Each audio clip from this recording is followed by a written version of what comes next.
The year is 1989. There is the world geopolitical seismic changes. The world is changing. The communist regimes are falling. Berlin Wall is coming down. Bring that wall, said Ronald Reagan. While the geopolitical world is being shaken, I'm a young man in Kenya, and I remember this vividly as if it was yesterday. Not taking up athletics seriously at all. I think I was going through moments of depression, growing up, no job, high school, didn't do very well, didn't invest in education. There was no inspiration, no mentorship. And I'm just in this limbo. And here comes the moment, the defining moment for me. And I will dedicate this to the Olympiad, the coach, the present coach of Texas A&M, Paul Lokeno Ereng, who has been inducted in the Hall of Fame in NCAA, is joining the new crop of Hall of Famers, Gail Divas and the rest. Paul Ereng. Paul Ereng, the former coach of UTEP, who inspired, mentored, and coached his protege, Emmanuel Korir, Olympiad 2021 in Tokyo. I'm just giving you this background so that you may join me in celebrating the accomplishment of a trailblazer to America, to Seoul, South Korea in 1988, the golden man of 800 meters. He is to me, and to those who know Paul Ereng, the GOAT in 800 meters. We can talk, we can bring all kind of names. Kenya has produced a lot of 800 meters runners. But we have to recognize where we were in 1988 Olympics, that year in Seoul. Paul Ereng. Who is Paul Ereng? I'll give you my perspective. You can check in Wikipedia. Some people have done some great work in talking about it. But for me, he's a gem. He's a golden man that inspired me, particularly at a given time in my life. I remember the race because it was being announced on radio from Seoul. We didn't have a television. The Kenya Broadcasting Corporation, Voice of Kenya, the only radio we had that was a propaganda tool for the government. That's another topic for politics another time. But for me, listening to a radio, listening to Olympics being broadcasted through a channel like that was very inspiring. I remember I was weeding our land or some of a part of the property I was living. And I remember the radio was sitting on a tree, and I remember the announcers getting excited about the 800 meters and how that unfolded through the voices and the broadcast that I could not see, but I could hear. And Paul Ereng wins the gold medal. You can check it. You can see how he did it. He did it in his own way. He did it his own way. Laid back, was not interested in the early pace, and when it was time to go get the podium, Paul Ereng got to the podium without his name being pronounced by the broadcasters. Check it out. Paul Ereng announces to the world that the man from Elgeyo Marakwet, the man that the other day, let me tell you how inspiring this man is to me. The other day, former Agriculture Minister of Kenya, Kibruto Kirwa, took time of his moment speaking about politics in Kenya to highlight the accomplishment and the dedication and the beauty of Paul Ereng that he has done over the years under the radar, like he did in 1988 Olympics. Nobody gave him a chance, but he has continued where he left off. He's a man who has continued to do what he has done to his people, to the collegiate programs here from UTEP in El Paso, now in Texas A&M. Paul Ereng, a man that the name Lokeno comes to me. I come to Nairobi. I join a club. I join they call it steamer, the Kenya Powers. They used to have these entities of athletics. And my dear friend, Patrick Conchella, coined up a name, Lokeno. Whether it is his name or not, he can always correct me if he ever sees this. And I'm bringing Paul Ereng in this conversation because of what has happened to him being recognized as a GOAT, a Hall of Famer in America, because Kenya tend to forget their heroes.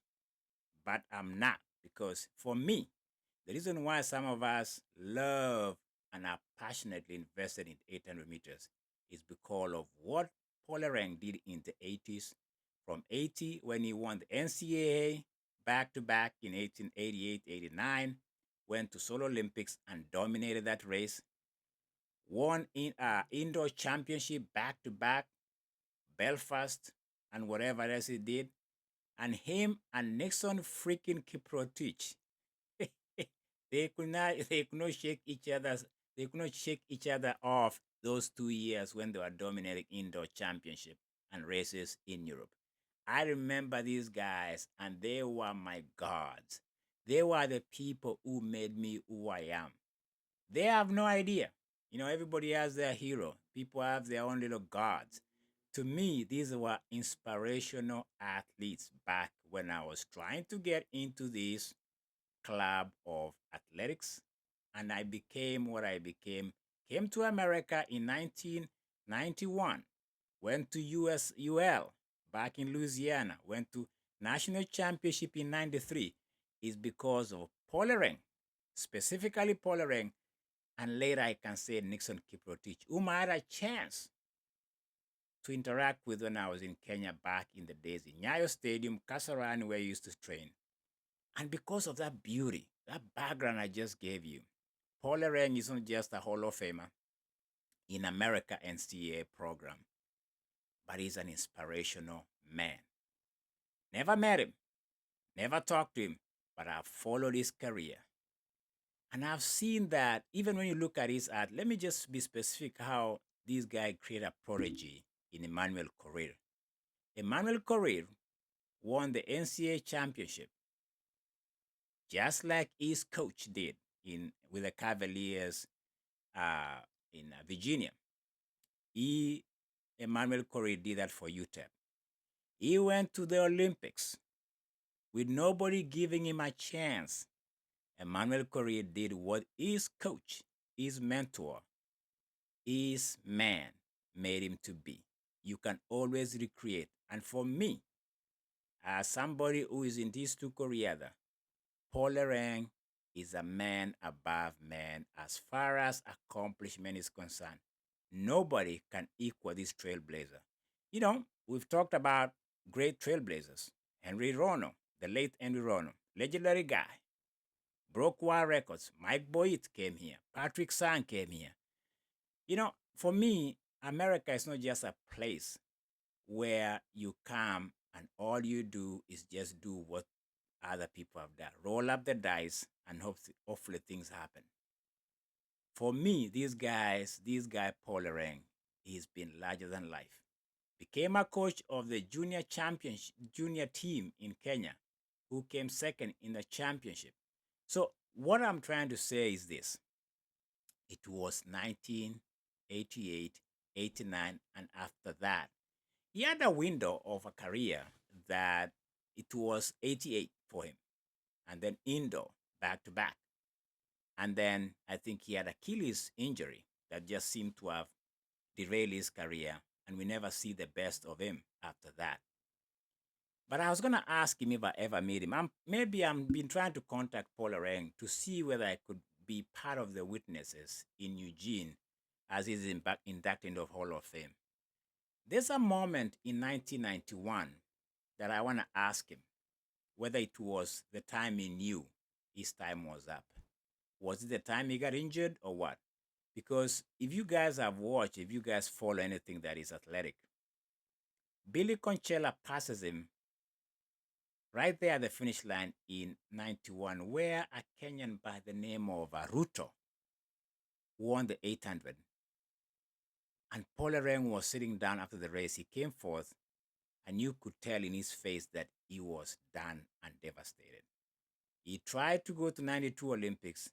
He never became who we had seen 4 years before.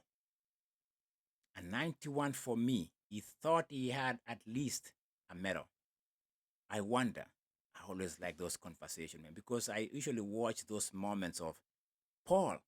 What happened to that Paul that we had seen before when Billy Conchella came back on you in that championship in Tokyo 91? Paul Ereng, the man, the giant, the man from West Pokot, where, to me, in politics, Kibruto Kirwa is my hero. In athletics, I'll always tell you about Kenyans, but I'll always go to one person that I've never spoken about. But when I saw his name as being inducted in the Hall of Fame, I hope if things lined up for me, I'm going to be in Eugene as I watch Paul Ereng being inducted in the Hall of Fame here in America. Will he ever be inducted in the Hall of Fame in Kenya? Do you even remember Paul Ereng? I do remember Paul Ereng because it was because of his accomplishment, his winning streak, his toughness. He did it his own way. He was very, what do you call this? He was very maverick. If you watch that 800 final in Seoul, it was just Paul Ereng saying, oh yeah, all right, I'll be back. And not only was he back, he won the gold medal. And the rest is history. But it's not history to be forgotten. He's a Hall of Famer. He's the GOAT in the 800 meters that we've always taken for granted and even forgotten. Paul Ereng, if Lokeno is your name, I'll stick it in there. Thank you to all those people. And by the way, I think there's a friend here who is an agent of athletics. My man, my brother, Ben Krugat. I'm always going to say, if it wasn't for people like him, I won't be here. And he knows exactly what I'm saying. That's my Batum. In fact, I'm sending him this clip. Hopefully, he'll see what I'm talking about. I remember the days I came to Nairobi. It was my man, Ben Krugat, and then Paul Ereng had an apartment somewhere in South Sea, and I used to stay there to begin with, and life became life for me. Otherwise, if it wasn't for these two inspirational figures in athletics, who knows my history? It is for that I'm mentioning these guys as at the highest tone of these two Koreada. It is these people. They don't even know, but now they know. They inspired me, motivated me, gave me confidence. I didn't even know I was an 800-meter runner. At one point, somebody told me, "Oh, you got some strides. You can do marathon." I've never done marathon, my friend. I think I've done, not I think I've, no, I have done half a marathon. And I was injured for almost a month after that. I was not meant for long distance. I thank these people. Congratulations to Paul Ereng being inducted in the Hall of Fame and for his journey and his accomplishment, inspirational accomplishment that has inspired many of us. And he laid a foundation. He charted the path for some of us to be in America. The Cavaliers, Texas A&M El Paso, and all these things that he has done. Some of us have to say Paul Ereng is a true ambassador of athletics, not only as a golden man from Seoul, but as a coach. Hopefully, more will see the best of him to come. Thank you very much.